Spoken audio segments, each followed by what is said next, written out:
நம்ம பறக்கும் ரயிலை மெட்ரோவாக மாத்தினா நம்ம வாழ்க்கை ரொம்ப விளங்கிடுமா? யோசிடா. நம்ம பறக்கும் ரயிலை மெட்ரோவாக மாத்தினா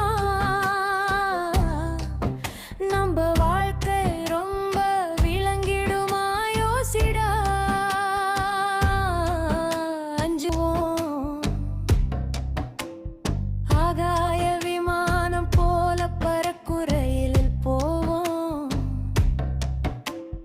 பீச்சில் ஏறி மயிலை வந்த 5 ரூபாய் போதும். அதற்கண் மறில ஆட்டோவில் வந்தால் 100 ரூபாய் வேணும். இந்த பறக்கும் ரயில மெட்ரோவான நம்ம வாழ்க்கை நாரும். பொது போக்குவரத்தை